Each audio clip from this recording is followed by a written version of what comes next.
Hello class 9th। आज हम जो है पढ़ेंगे सिविक्स का चैप्टर फर्स्ट, जो आपकी बुक में सेकंड चैप्टर दिया हुआ है। एक्चुअली है क्या कि जो फर्स्ट चैप्टर है उसको एनसीईआरटी ने जो है वो जो सीबीएसई बोर्ड है उसने डिलीट कर दिया हुआ है। तो जो आपका रिवाइज सिलेबस आया हुआ है, रिवाइज सिलेबस में ये फर्स्ट चैप्टर है, ठीक है।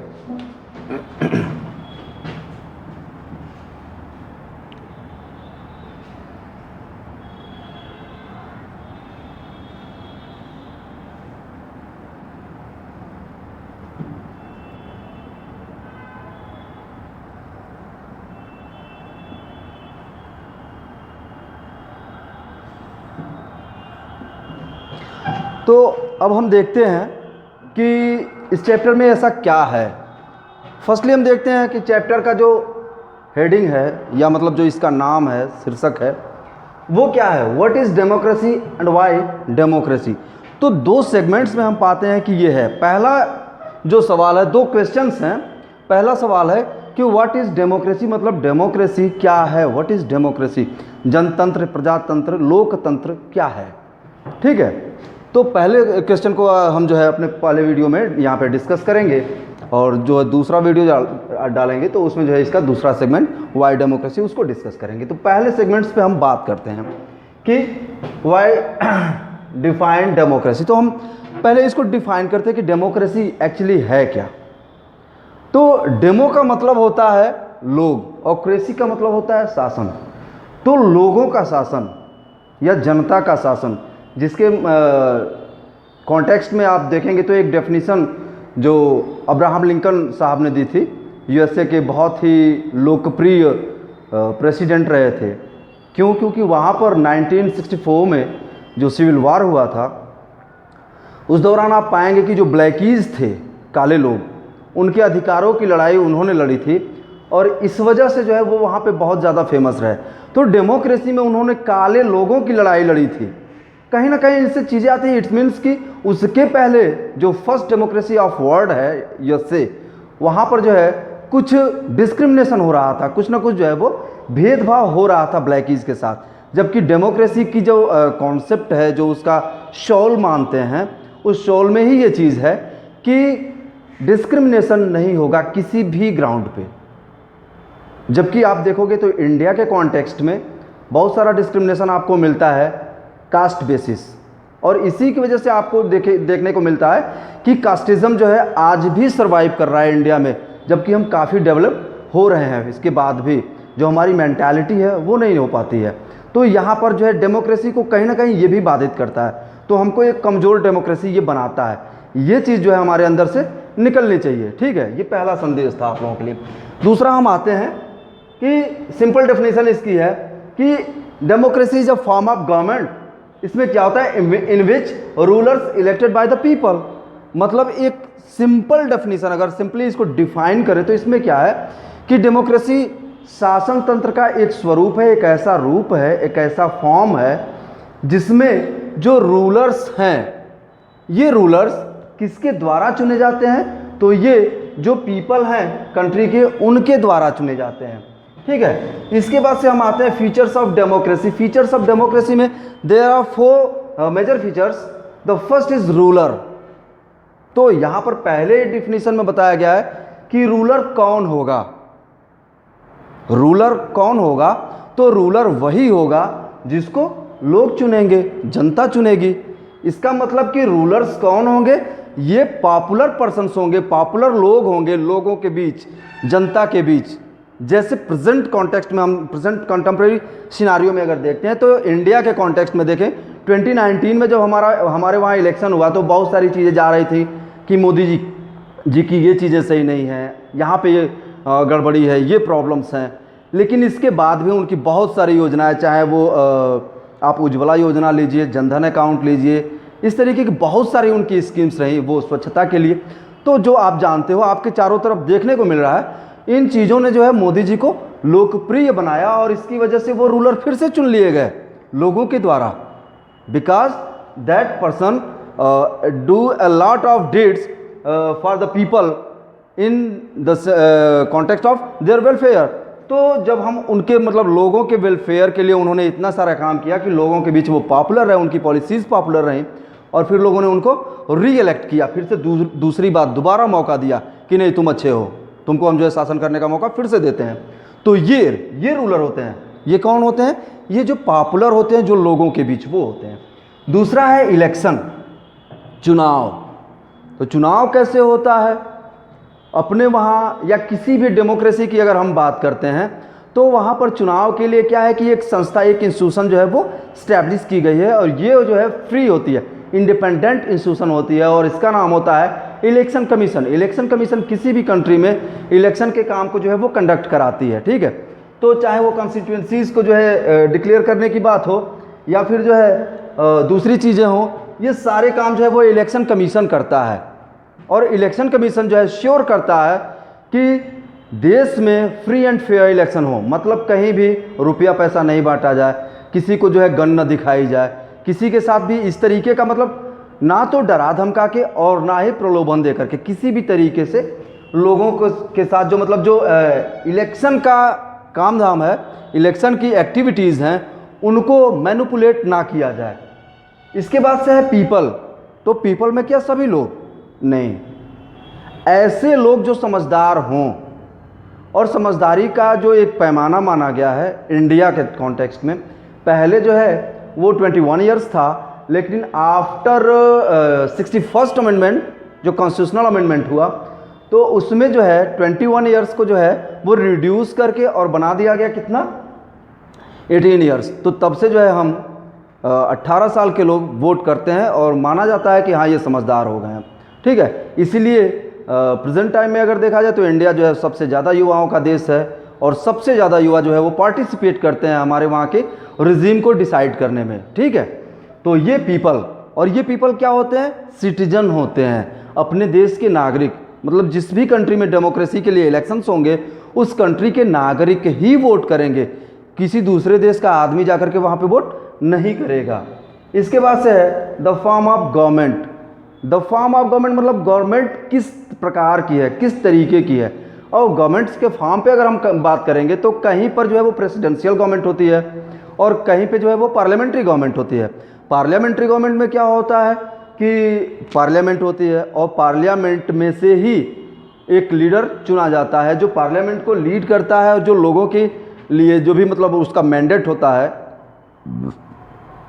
मतलब जो घोषणा पत्र होता है चुनाव के पहले विभिन्न पार्टियां देती हैं, और उन घोषणा पत्र को देखने के बाद से ही लोग कहते हैं कि भाई इसमें हमारे जो है काम की अच्छी चीज़ें हैं, ये पार्टी का जो विचार है वो हमारे लिए बेहतर है, तो वो उसको वोट करते हैं। और इस तरीके से जो पॉपुलर मैंडेट होता है उन लोगों का, तो उस पर पाएंगे आपकी जनता वोट करती है और जो गवर्नमेंट है वो चुनी जाती है। जैसे हम देखते हैं यूएसए, वहाँ पे प्रेसिडेंशियल टाइप ऑफ गवर्नमेंट है, फॉर्म वहाँ पे जो गवर्नमेंट का फॉर्म है वो प्रेसिडेंशियल है, मतलब वहाँ पे एक प्रेसिडेंट चुना जाता है। इसके लिए इलेक्टोरल होते हैं, और जो है डिफरेंट स्टेट से वहाँ पर आप देखोगे तो क्या होता है कि लोग जो है वो वोट करते हैं, और उसके बाद से फिर वोट करने के बाद से जो गवर्नमेंट है वो चुनी जाती है, वहाँ पे प्रेसिडेंट चुन लिया जाता है। उसके बाद से वो अपने सबॉर्डिनेट्स को चुनता है कि इनको हमारा विदेश मंत्री, रक्षा मंत्री और जो भी हैं वो सभी लोग रहेंगे। अपने वहाँ क्या है कि हम लोग जो है अपने एमपीज़ को चुनते हैं, वो हमारी पार्लियामेंट में जाते हैं, जो मेजॉरिटी पार्टी होती है वो अपना सरकार का गठन करती है जो बहुमत को प्राप्त कर पाए, ठीक है। तो इसके बाद से वो जो है गवर्नमेंट फॉर्म करती है, और उसमें जो है राष्ट्रपति एक प्रधानमंत्री को नियुक्त करते हैं, चुनते नहीं है, नियुक्त करते हैं, ठीक है, अपॉइंट किए जाते हैं। प्रधानमंत्री साहब जो है सलाह देते हैं, और उनकी सलाह पर दूसरे उनके मंत्री चुन लिए जाते हैं। तो ये जो है फॉर्म ऑफ गवर्नमेंट हो गया।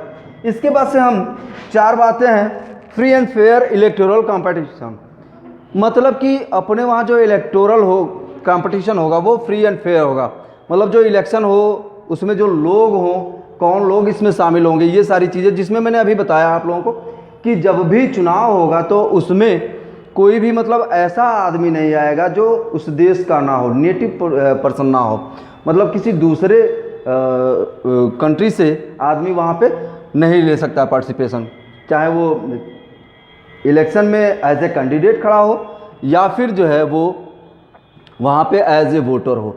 तो ये चीज़ें इसके बाद से जो चुनाव होंगे वो भी किस तरीके से, जो मैंने बताया कि एक इंस्टीट्यूशन है इलेक्शन कमीशन, और वो कमीशन जो है काम करता है, और उस कमीशन के द्वारा जो है ये चीज़ें की जाती हैं कि किस तरीके से हम निर्धारित करें कि जो इलेक्शन है वो फ्री एंड फेयर हो पाए, मतलब लोग स्वतंत्र रूप से और भयमुक्त तरीके से चुनाव में भाग लें।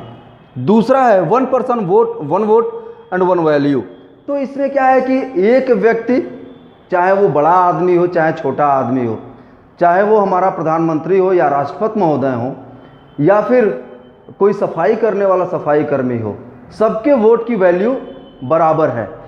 तो यहाँ पर आप देखोगे इक्वालिटी यहाँ पे दिख रही है, शो हो रही है कि every person is equal in the sites of.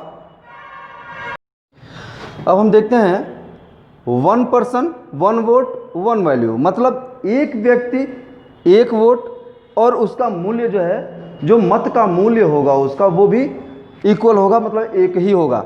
चाहे हमारे देश के महामहिम राष्ट्रपति हों या नाली साफ करने वाला कोई स्वीपर हो, सबके वोट का वैल्यू एक है। चाहे हमारे देश का सबसे बड़ा अमीर आदमी मुकेश अंबानी हो और सबसे गरीब मतलब आदमी, अंबानी नहीं तो वो चाहे जो भी हो, अब चूंकि मुझे नहीं पता, क्योंकि भाई जो सबसे रईस है उसी का नाम फेमस होता है, उसको लोग जानते हैं, आप लोग भी जानते होंगे, लेकिन सबसे गरीब कौन है उसका नाम किसी को भी नहीं पता, शायद वो भी नहीं जानता हो कि वो आदमी जो है सबसे गरीब है।